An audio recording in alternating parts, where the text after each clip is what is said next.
Un evento que separaría para siempre a sus habitantes tuvo lugar en el pueblo de San Pablo del Monte, situado en las faldas orientales del volcán La Malinche, en Tlaxcala. Esto sucedió durante la estación de otoño de 1878. Era una comunidad pequeña de solo 300 habitantes, en la que las costumbres indígenas se entremezclaban con las tradiciones impuestas por la colonización española. Las viviendas de adobe estaban dispuestas a lo largo de calles pavimentadas que llevaban hasta la iglesia del siglo X y más allá, hacia las áreas de cultivo de maíz que se extendían hasta llegar a las barrancas que bajaban hacia el Valle de Puebla. Eulalia Perdomo había arribado al pueblo 3 años atrás, junto a su marido Cornelio Vázquez, un mercader de telas que deseaba montar un comercio en la zona. Los archivos parroquiales que se conservan en el archivo diocesano de Tlaxcala indican que Eulalia tenía 24 años al llegar y era originaria de alguna parte del estado de Puebla, pero no se especificó nunca la localidad precisa. Su unión matrimonial con. Una semana después de llegar, Cornelio fue bendecido en la iglesia de San Pablo, en un rito que los habitantes del lugar consideraron sencillo, pero adecuado para una pareja de comerciantes. Eulalia atrajo la atención desde el principio por motivos que los pobladores nunca pudieron precisar. Era una mujer de estatura media, con cabello negro que siempre lo llevaba recogido en un moño bajo y ojos oscuros que, según diversos testimonios recabados años más tarde, parecían mirar todo con una intensidad que causaba incomodidad. Según los estándares de aquel tiempo, no era particularmente hermosa, pero tenía una presencia que detenía las conversaciones cuando ella cruzaba la plaza principal. Los primeros días de su estancia no tuvieron sucesos significativos. Eulalia se ocupó de organizar la casa en las habitaciones del segundo piso, mientras que Cornelio fundó su empresa en una pequeña edificación de 2 pisos ubicada en la calle que llevaba al mercado. No obstante, sucedió durante la celebración de la Virgen del Rosario en octubre de 1875, cuando empezaron a difundirse los primeros comentarios acerca de su conducta. Josefa Ramírez, la esposa del escribano municipal, fue la primera persona que manifestó sus dudas acerca de la recién llegada. Eulalia había exhibido un comportamiento que ella describió como poco devoto a lo largo de la procesión, según su testimonio, documentado en una carta dirigida a su hermana en Tlaxcala. Eulalia, en tanto que las demás mujeres recitaban las oraciones tradicionales, se mantenía callada y con la vista enfocada en algún punto indeterminado más allá de la multitud. Al preguntarle si sabía las letanías, contestó que le gustaba rezar en silencio. Esta respuesta, a pesar de no ser rara, fue considerada por algunos como una señal de soberbia o incluso de heterodoxia religiosa. Los meses posteriores aportaron más observaciones que aumentaron la desconfianza hacia Eulalia. Medicamentos. Flores, la partera del pueblo, observó que la mujer jamás pedía ayuda ni a ella ni a ningún curandero. Local, aunque las esposas jóvenes solían preguntar sobre hierbas para la salud o soluciones para la fertilidad. Eulalia se negó con firmeza, pero de forma educada, a que Remedios la visitara para hablar sobre temas de mujeres, diciendo que su salud era buena y no necesitaba atención especial. Esta forma de proceder se aplicaba a otros elementos de la vida social del pueblo. Eulalia no solía asistir a los encuentros dominicales que las mujeres organizaban, tras la misa, y cuando lo hacía, su aporte a las conversaciones era muy poco. Escuchaba con atención y respondía a las preguntas directas, pero nunca comenzaba conversaciones ni compartía sus experiencias personales de su vida en Puebla. Esta discreción, que en otras situaciones podría haber sido considerada como modestia, empezó a ser percibida como secretismo. El negocio de Cornelio tenía un crecimiento moderado. Su tienda ofrecía telas de alta calidad que provenían de la capital del estado y, de vez en cuando, desde la Ciudad de México. Los pobladores, que estaban acostumbrados a tejer sus textiles o comprar productos de calidad inferior en el mercado semanal, vieron una alternativa interesante en la mercancía de Cornelio para ocasiones especiales. No obstante, se destacó que, a pesar de que los hombres del pueblo establecieron una relación comercial amigable con Cornelio, las mujeres tenían cierta resistencia a interactuar directamente con Eulalia cuando ella estaba en la tienda y su marido. Un acontecimiento que aumentó la percepción negativa de Eulalia sucedió durante el invierno de 1876. La hija de Bonifacio Morales, el herrero del pueblo, contrajo una fiebre severa que no se podía controlar con los remedios convencionales. Bonifacio, en su desesperación, recorrió el pueblo a la búsqueda de cualquier tipo de ayuda. Al llegar a la tienda de Cornelio para pedirle que Eulalia, quien supuestamente había atendido a enfermos en Puebla, revisara a su hija. La mujer se opuso de forma tajante, conforme a lo que narra. Eulalia, que había conservado la declaración hecha posteriormente ante el cura párroco Bonifacio, dijo que no tenía conocimientos médicos y que sería irresponsable de su parte intervenir en un asunto tan delicado. Sugirió que se llevara a la niña con el médico de la localidad cercana o que lo consultaran con Remedios Flores, que tenía más experiencia en el cuidado de los enfermos. Si bien la respuesta era responsable y lógica, Eulalia la comunicó con una calma que Bonifacio consideró fría. Esto dejó una impresión que perdura. La niña, después de un tiempo, se restableció bajo los cuidados de Remedios Flores. Sin embargo, el suceso había dejado una semilla de desconfianza que iría creciendo a medida que pasara el tiempo. Se empezó a hablar con mayor libertad acerca de la rara indiferencia de Eulalia. Se afirmaba que una mujer que fuera realmente cristiana y madre no habría vacilado en brindar, al menos, consuelo a una familia en crisis, sin importar su nivel de conocimientos médicos. Durante la primavera posterior, las cosas se volvieron aún más difíciles. Sin que se hubieran presentado señales de embarazo, Eulalia y Cornelio habían estado casados durante casi 2 años. En una comunidad en la que se consideraba la infertilidad como un posible castigo por pecados ocultos y la fertilidad como una bendición de Dios, esta circunstancia no fue ignorada. Las conjeturas acerca de los posibles motivos de esta esterilidad aumentaron cuando Eulalia, una vez más, declinó las propuestas de Remedios Flores para recibir ayuda con hierbas que fomentaran la concepción. En el verano de 1877, la situación social de Eulalia en San, aunque no había realizado ninguna acción concreta que pudiera ser vista como inmoral o impropia, Pablo del Monte se había degradado significativamente. Su conducta fue considerada como prueba de un carácter que no cumplía con lo que la comunidad esperaba. Era demasiado reservada, muy independiente y excesivamente resistente a buscar el apoyo y la orientación de las otras mujeres del pueblo. Los rumores acerca de su historia en Puebla empezaron a difundirse con más regularidad. Se suponía que había sido echada de su lugar natal por motivos que su marido no conocía o porque se había casado para huir de un escándalo.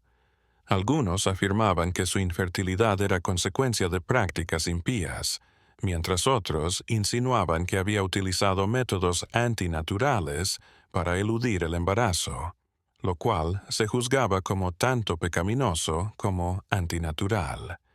La tensión llegó a un punto álgido durante las festividades patronales de agosto.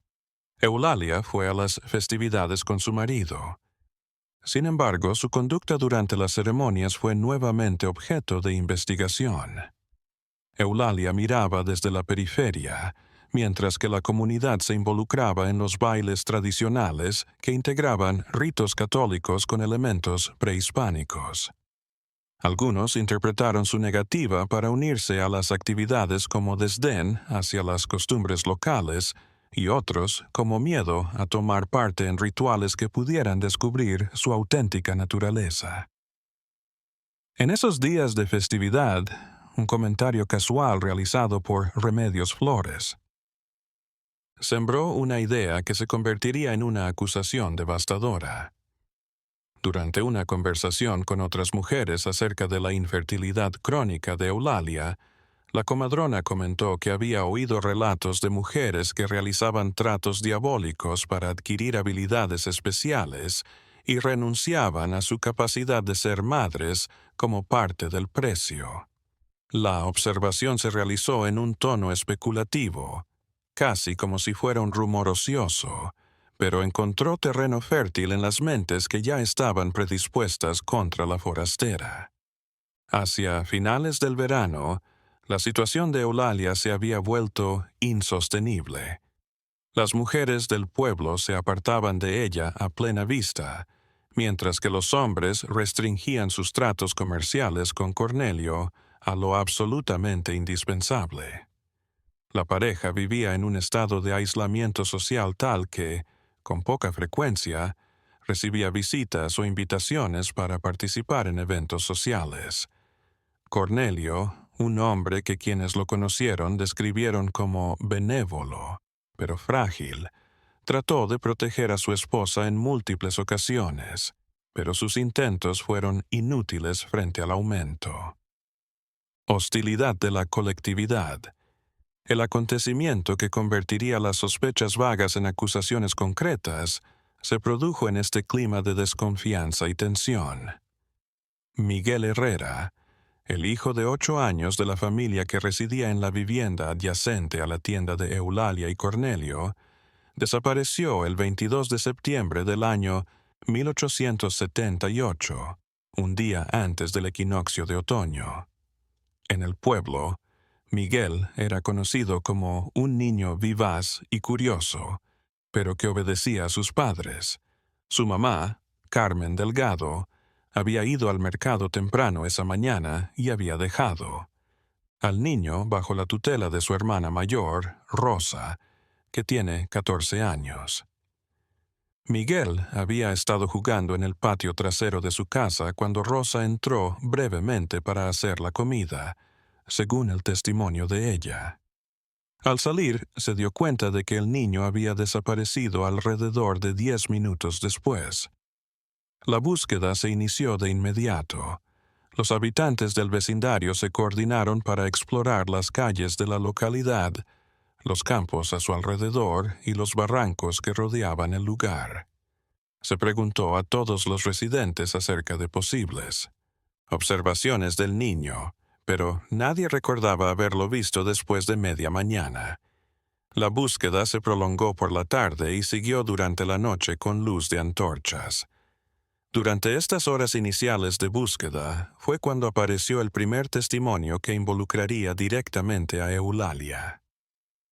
Patricio Sandoval, un tejedor que laboraba en un taller adyacente a la tienda de Cornelio, afirmó haber oído voces que venían del patio trasero de los Vázquez Perdomo, más o menos a la hora en que Miguel había dejado de existir. De acuerdo con Patricio, había reconocido la voz de Eulalia hablando con otra persona, aunque no había conseguido saber quién era la segunda persona ni comprender lo que estaban hablando. Eulalia admitió haber estado en su patio por la mañana, al ser interrogada acerca de este testimonio, pero negó haber hablado con alguien. Aclaró que había salido a tender ropa y que probablemente Patricio había escuchado sus oraciones matutinas, las cuales, según ella, solía recitar. en voz alta mientras llevaba a cabo sus labores domésticas. La explicación era plausible, pero fue acogida con escepticismo en el marco de la búsqueda desesperada de Miguel. El segundo día de la búsqueda aportó más declaraciones perturbadoras. Sebastián Gutiérrez, un pastor de ovejas que conocía bien los caminos de la zona, informó que había hallado en una barranca cercana trozos de tela que podrían ser parte de la camisa que Miguel vestía el día en que desapareció. El descubrimiento aumentó los temores de que el niño hubiese haber sufrido un accidente o, lo que es peor, haber sido objeto de un delito. El alcalde del pueblo dirigió la investigación, que se enfocó en reconstruir los movimientos de todos los residentes durante las horas más críticas del 22 de septiembre, cuando no estaban presentes autoridades superiores. Durante este proceso, surgieron más detalles acerca de la presencia de Eulalia en las cercanías del sitio donde Miguel se había extraviado. Florencia Reyes, que habitaba en una vivienda con vista al callejón de atrás, en el que se situaban los patios de diversas casas, entre ellas las de los Vázquez Perdomo y de los Herrera. Afirmó que había visto a Eulalia paseando por ese pasaje poco después de las 10 de la mañana. Eulalia, de acuerdo con Florencia, llevaba algo envuelto en un rebozo. No obstante, no había podido identificarlo. Eulalia había observado la ventana a donde se encontraba Florencia mientras iba de regreso a su hogar, y su expresión había sido calificada como rara, como si hubiera estado sorprendida por alguna cosa. Esta declaración fue especialmente perjudicial, debido a que contradice el relato inicial de Eulalia, quien había asegurado no haber salido de su propio patio en la mañana.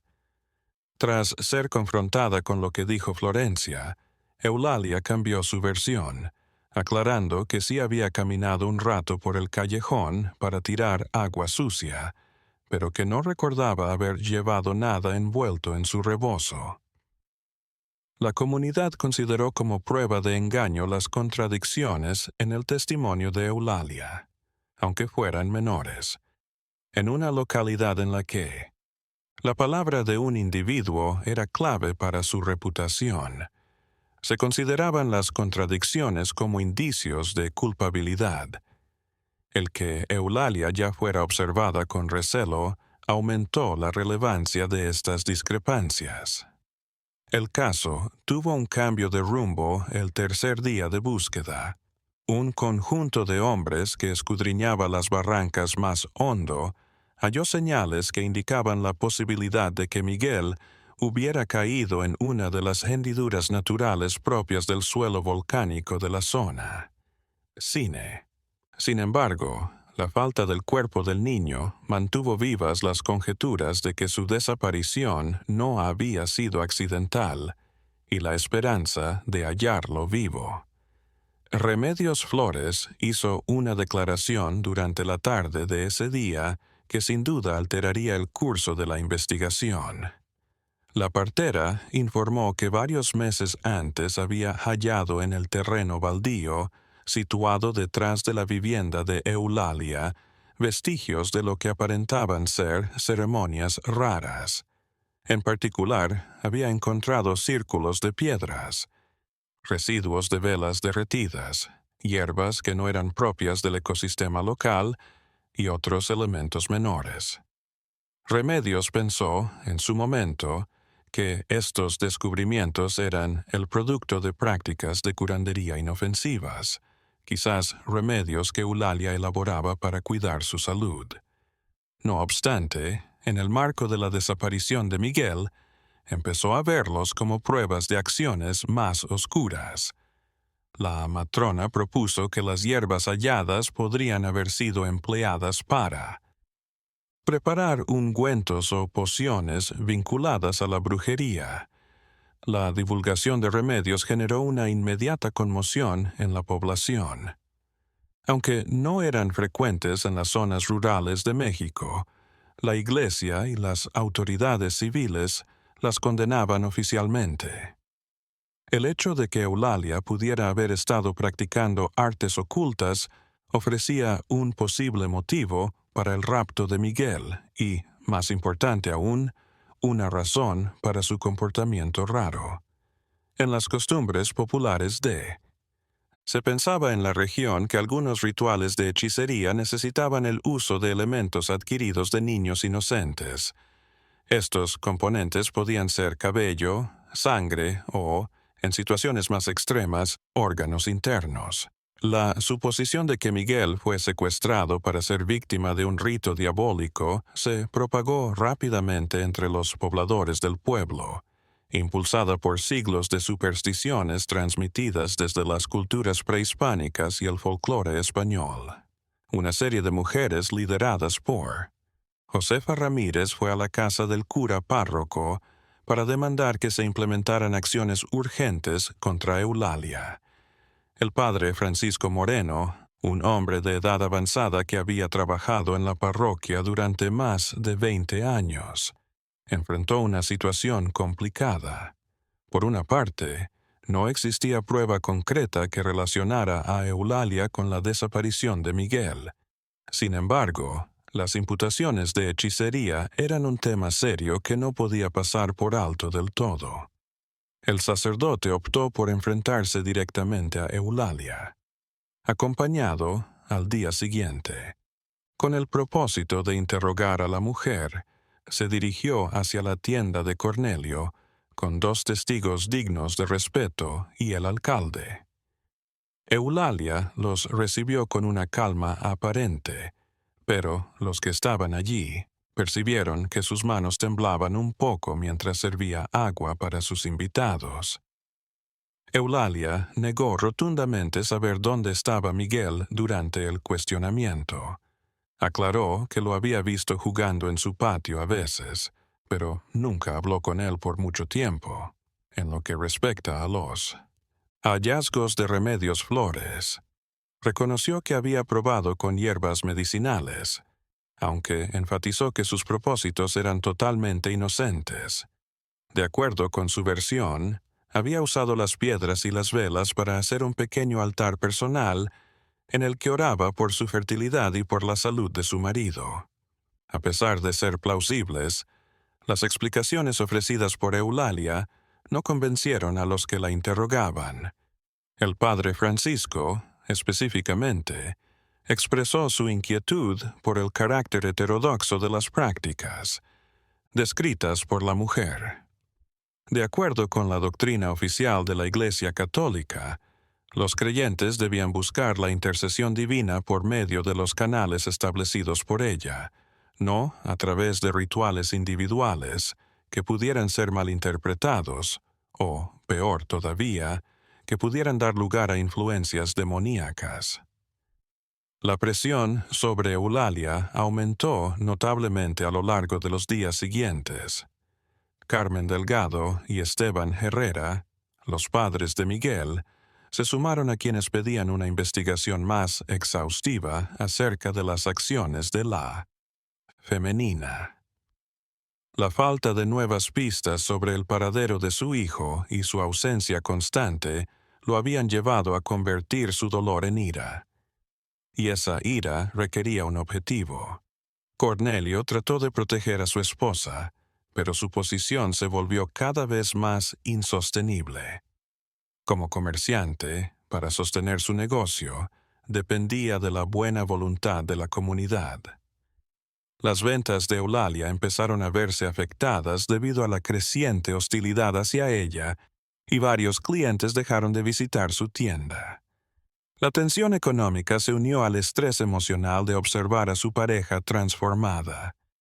En el centro de acusaciones y sospechas, un suceso que muchos considerarían como la confirmación de las peores sospechas sobre Eulalia sucedió en este periodo de tensión extrema. El 5 de octubre se encontró con Rosa Herrera, la hermana mayor de Miguel, mientras ella daba uno de sus escasos paseos fuera de casa por la plaza principal. La joven, que había asumido la culpa de no haber mantenido el contacto visual con su hermano, Estaba en una situación de alta vulnerabilidad emocional, de acuerdo con los testimonios de varias personas que, cuando Rosa vio a Eulalia en la reunión, empezó a gritar acusaciones sin sentido. La joven, entre lágrimas, aseguró haber soñado que Eulalia se llevaba a Miguel hacia las barrancas. Si bien estos sueños no eran una prueba válida, muchos los interpretaron como un descubrimiento divino o como la expresión de una verdad reprimida a causa del trauma. Lo que más sorprendió a los testigos fue la reacción de Eulalia al ataque verbal de Rosa. En vez de, Eulalia se mantuvo del todo callada e inmóvil. Su cara no mostró ningún tipo de emoción y, al acabar Rosa de gritar, se dio simplemente media vuelta y volvió a su hogar sin decir nada.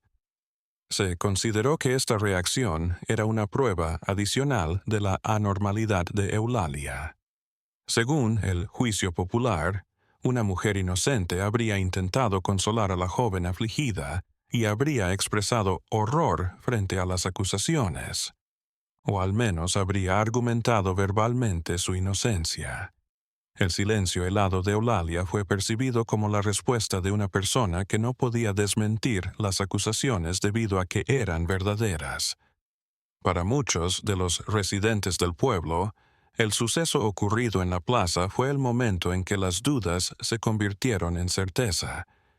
Ya no se trataba de conjeturar sobre la posible culpabilidad de Eulalia. Para una parte importante de la comunidad, su culpabilidad era un hecho establecido. Lo único que quedaba por resolver era qué hacer al. En lo que respecta a las alternativas que tenía la comunidad eran escasas. Las autoridades federales o estatales no tenían representantes estables en San Pablo del Monte. El alcalde, que fue elegido a nivel local, no tenía mucho poder para investigar delitos graves. El cura párroco contaba con autoridad moral, aunque no tenía jurisdicción jurídica. En circunstancias como esta, las comunidades rurales de México en el siglo XIX solían recurrir a métodos de justicia popular que podían incluir desde la expulsión hasta técnicas más severos.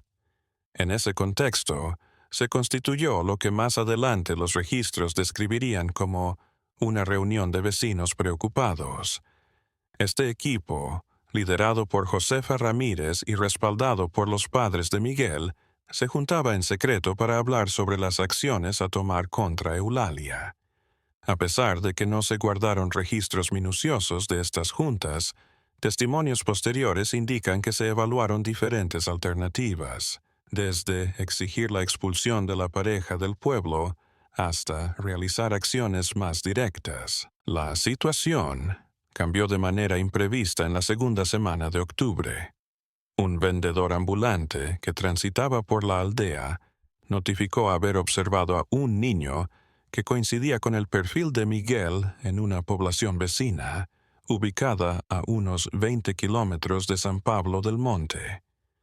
Al parecer, el niño estaba con una familia de comerciantes que se dirigía a la Ciudad de México.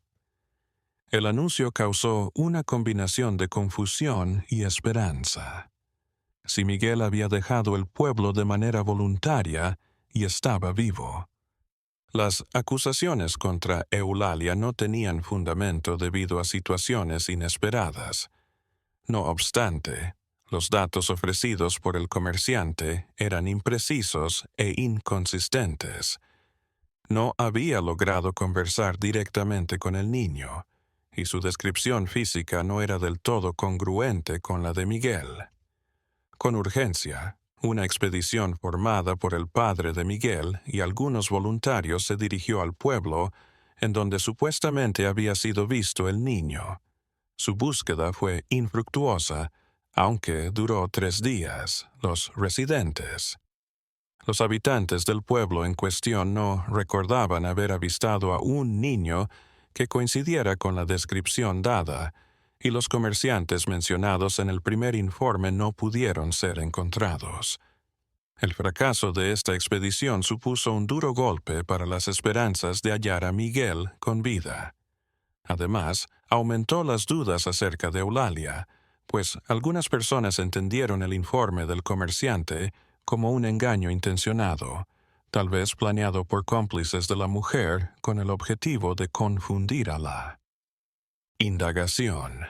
La presión en San Pablo del Monte llegó a niveles alarmantes durante la tercera semana de octubre. Los que apoyaban una acción inmediata contra Eulalia se habían agrupado en equipos que recorrían las calles por la noche, supuestamente con el fin de evitar más desapariciones, aunque en realidad lo hacían para amedrentar a la pareja. Cornelio y Eulalia habían dejado de abrir su tienda y se mantenían dentro de su casa. Solo salían para ir a la misa del domingo bajo el amparo reservado del Papa Francisco. Los rumores de nuevas pruebas en contra de Eulalia empezaron a difundirse durante este período.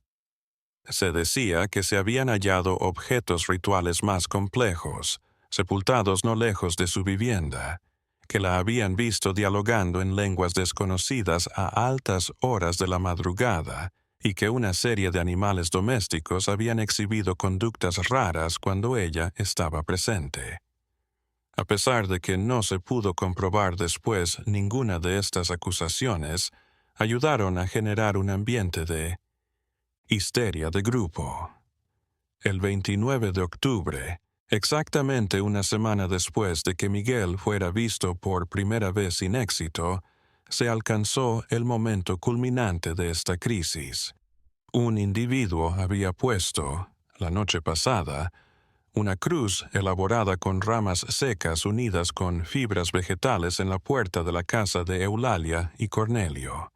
Este símbolo, que se empleaba de manera tradicional en la zona para señalar viviendas donde se creía que había actividades diabólicas, era una advertencia directa y un indicativo de que la paciencia de la comunidad se había terminado. Cornelio, quien había procurado mantener una apariencia de normalidad hasta ese instante, decidió enfrentar a los líderes de la campaña contra su esposa. Junto con el padre Francisco, fue a la casa de Josefa Ramírez para demandar que las amenazas terminaran y que las autoridades pertinentes gestionaran el caso.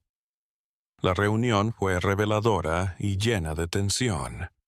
Josefa, respaldada por varias mujeres del pueblo, mostró lo que creía que era evidencia indiscutible de la culpabilidad de Eulalia. Además de los testimonios conocidos, declaró que había preguntado personalmente a varios niños del pueblo acerca de sus interacciones con la mujer. De acuerdo con Josefa, 2 niños habían confesado que Eulalia les había brindado golosinas en ocasiones previas para atraerlos a su hogar. Esta nueva acusación era especialmente seria, ya que insinuaba un comportamiento depredador sistemático. En caso de que Eulalia hubiera intentado atraer a otros niños, Miguel no habría podido ser su primer caso exitoso, no su primera víctima. El hecho de que pudieran existir otros niños desaparecidos, cuya falta no había sido denunciada ni advertida, sumaba un aspecto aterrador al caso. Cornelio rechazó con vehemencia estas imputaciones y afirmó que su esposa nunca había tenido un interés específico en los niños de la aldea. No obstante, su defensa se vio debilitada cuando admitió que a menudo estaba ausente por el día debido a sus asuntos comerciales en localidades cercanas, dejando a Eulalia sola por mucho tiempo. Esta información indicaba que habría podido llevar a cabo actividades clandestinas sin que su esposo lo supiera. El padre Francisco propuso en su intento de mediar en el conflicto que se mandara un mensaje a las autoridades estatales de Tlaxcala para pedir una investigación formal. No obstante, los acusadores no aceptaron esta propuesta y sostuvieron que las autoridades externas no comprenderían las especificidades del caso y que podrían ser afectadas por análisis políticos que beneficien a los forasteros en lugar de a los residentes locales. Aunque la reunión no llegó a ninguna resolución, sí había dejado claras las posiciones de ambos lados. Los seguidores de Eulalia, sobre todo su marido y el sacerdote de la parroquia, persistían en continuar con los procedimientos legales correspondientes.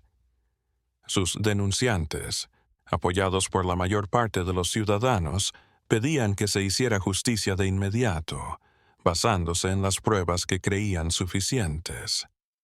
A lo largo de los primeros días del mes de noviembre, la situación empeoró todavía más cuando empezaron a difundirse relatos acerca de presuntas manifestaciones sobrenaturales vinculadas con Miguel. Algunos pobladores informaron que durante la noche oyeron llantos de niño procedentes de las barrancas próximas al pueblo. Otros afirmaron haber notado figuras pequeñas desplazándose entre las sombras alrededor de la vivienda de Eulalia. Pese a que estas narraciones pudieron ser el resultado de la sugestión y la ansiedad en grupo, fueron vistas por muchos como indicios de que el alma de Miguel se mantenía cautivo en el mundo de los vivos por la violencia de su fallecimiento.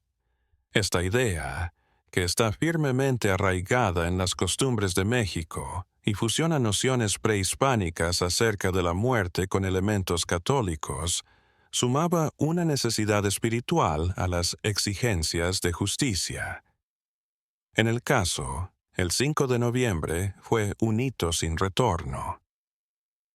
El padre Francisco informó desde el púlpito en la misa dominical que había recibido órdenes del obispado de Tlaxcala para llevar a cabo una investigación, de manera formal, con respecto a las acusaciones de brujería.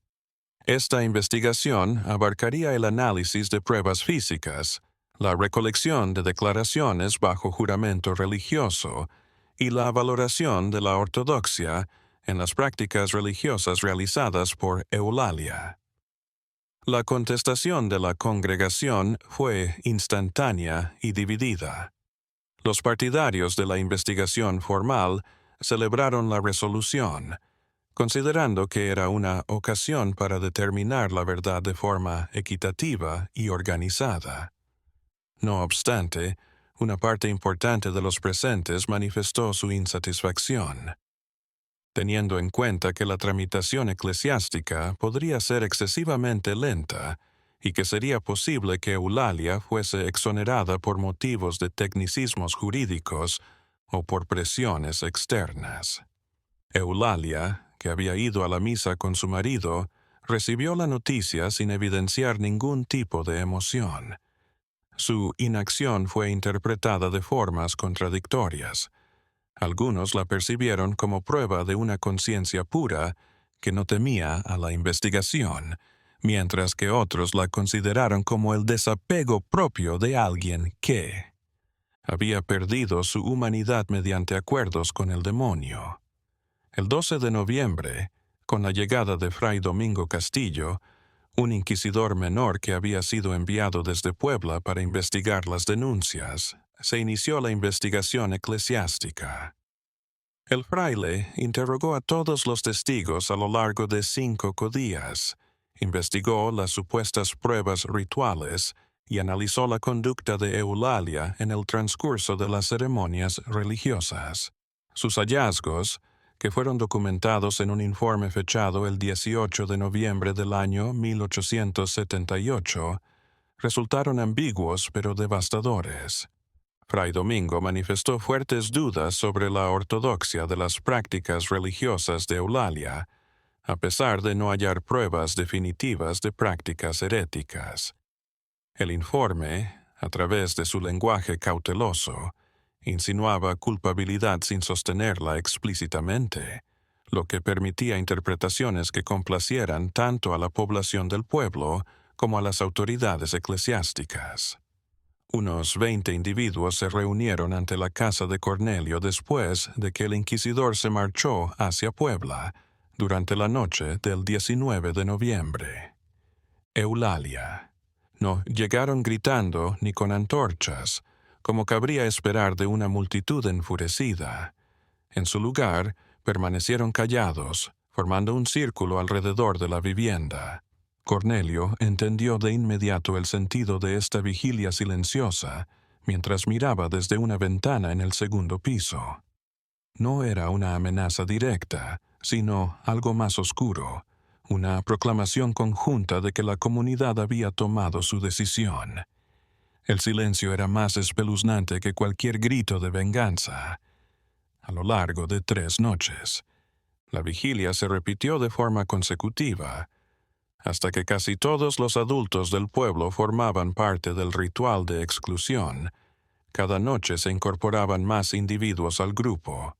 Sin comunicación con el exterior y sin acceso a suministros frescos, Eulalia y Cornelio seguían encerrados.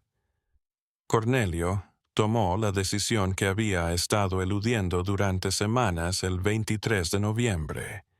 Sin preguntarle a su mujer, empaquetó sus pertenencias más importantes y se fue al establo donde tenía la mula y la carreta. Su plan consistía en dejar San Pablo del Monte esa noche, alejando a Eulalia de un pueblo que había determinado su culpabilidad. No obstante, cuando volvió a la casa para buscar a Eulalia, se dio cuenta de que ella no estaba. No había signos de pelea ni indicios de que se hubiera forzado la entrada. Su ropa seguía en el armario, sus escasas pertenencias personales estaban sin tocarse y no había nota explicativa. Era como si hubiera dejado de estar vivo. La búsqueda de Eulalia se extendió hasta el amanecer, pero no fue exitosa. Inútil. Los pobladores del pueblo tomaron parte con una dedicación que contrasta de manera significativa con su anterior hostilidad hacia la mujer. No obstante, parecía que sus esfuerzos estaban impulsados más por curiosidad que por una auténtica preocupación. Deseaban conocer lo que había sucedido, aunque no necesariamente rescatar a la desaparecida. Sin su esposa y sin respuestas, Cornelio se marchó de San Pablo del Monte 3 días después. De acuerdo con registros posteriores, fundó un pequeño negocio en Apizaco y no volvió a buscar a Eulalia. En el mes de, afirmó que su esposa era inocente en sus declaraciones a las autoridades estatales, pero reconoció que no podía permanecer más tiempo en un sitio donde la habían etiquetado como bruja. El asunto de Miguel Herrera no fue solucionado oficialmente en ningún momento. No se halló su cuerpo, no aparecieron más pruebas de su paradero y no hubo más avistamientos confirmados. Con el paso del tiempo, su desaparición se transformó en una de esas tragedias rurales que se guardan sin explicación, pero que nunca se olvidan del todo. Los registros municipales de San Pablo del Monte incluye una entrada con fecha del 1 de diciembre de 1878 que dice simplemente: Eulalia Perdomo, esposa de un comerciante, se fue del pueblo por motivos desconocidos y no se pudo encontrar. No se hace referencia a las acusaciones de brujería ni a las circunstancias que acompañaron su desaparición. Un alumno de antropología de la Universidad Nacional examinó las tradiciones orales de la zona de La Malinche en 1962. Una versión muy modificada de los sucesos de 1878 se encontraba entre las historias que reunió. Eulalia había sido una curandera benévola que fue injustamente acusada de brujería por una comunidad supersticiosa e ignorante, en esta versión oral, que se ha transmitido durante casi un siglo. No obstante, la actualización del archivo parroquial en 1966 reveló documentos que indican una versión distinta. Un diario personal del padre Francisco Moreno, en el que exponía sus propios cuestionamientos sobre la inocencia de Eulalia, era parte de estos documentos. El sacerdote había observado incoherencias en las explicaciones de la mujer y fomentó la sospecha de que sabía más acerca de la desaparición de Miguel de lo que estaba dispuesto a aceptar. Se considera que el diario del padre Francisco se perdió en 1968, cuando una reestructuración de los archivos diocesanos condujo a la desaparición de varios documentos históricos. Antes de esto, fue guardado nuevamente después de haber sido hallado. Los científicos que lo buscaron más tarde se hallaron con datos incompletos y referencias contradictorias acerca de su contenido exacto.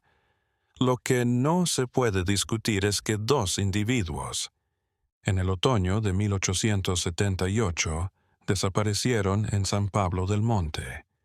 Eulalia Perdomo, una mujer de 27 años acusada por el secuestro de un niño de 8, llamado Miguel Herrera.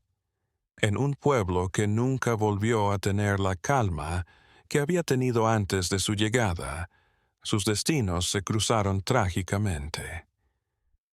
Los residentes de San Pablo del Monte siguieron con sus vidas tras estos sucesos, pero una cosa esencial había cambiado.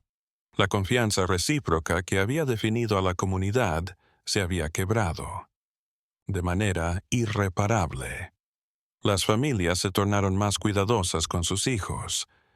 Las mujeres extranjeras fueron acogidas con más recelo y las habladurías sobre actividades sobrenaturales continuaron a través de generaciones. Hasta el día de hoy, los habitantes locales evitan la conversación acerca de Eulalia Perdomo. Si se les pregunta directamente, suelen eludir la cuestión o cambiar de tema.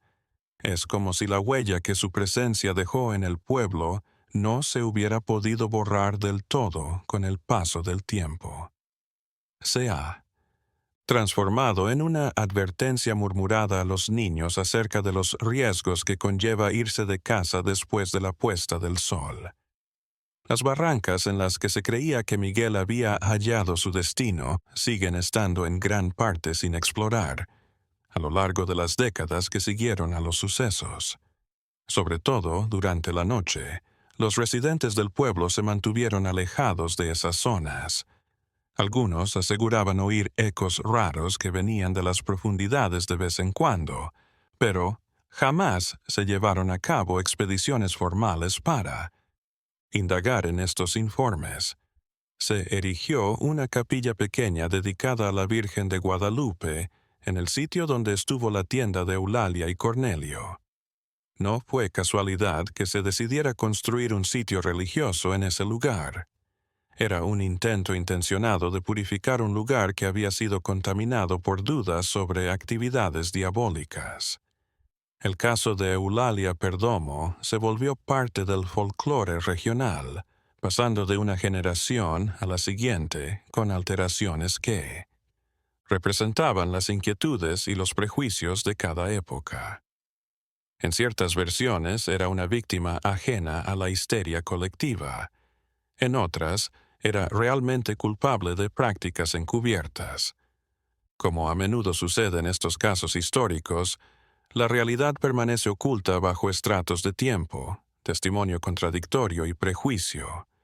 Lo que no se puede poner en duda es que los acontecimientos de otoño de 1878 mostraron algo profundamente inquietante acerca de la naturaleza del ser humano y la debilidad de la civilización en las comunidades remotas. Las fuerzas más sombrías de la condición humana pueden surgir cuando se mezclan el temor, la superstición y el urgente deseo de hallar justificaciones para catástrofes incomprensibles. La memoria de aquellos días sigue viva en la conciencia colectiva, aunque San Pablo del Monte no ha vuelto a atravesar un episodio de histeria colectiva de una magnitud semejante. Es un recordatorio callado de que hasta en los sitios más tranquilos pueden surgir las pasiones más devastadoras. Cuando las condiciones apropiadas se juntan de manera siniestra, el relato de Eulalia Perdomo formula interrogantes que van más allá de las circunstancias particulares de su caso. ¿Cuánta evidencia es necesaria para castigar a una persona si el juicio se ve nublado por la desesperación y el miedo? ¿Hasta qué grado están las comunidades dispuestas a renunciar a la justicia individual por la seguridad de todos? Y posiblemente lo más inquietante, ¿qué secretos pueden estar ocultos detrás de las fachadas más respetables? Estas preguntas siguen sin respuesta y flotan sobre San Pablo del Monte, semejantes a las brumas matutinas que se elevan desde los barrancos que rodean la ciudad. En esas brumas, algunos todavía aseguran oír el eco de voces que nunca hallaron la paz. La de un niño que llamaba a su madre y la de una mujer que murmuraba protestas de inocencia a las que nadie prestó atención.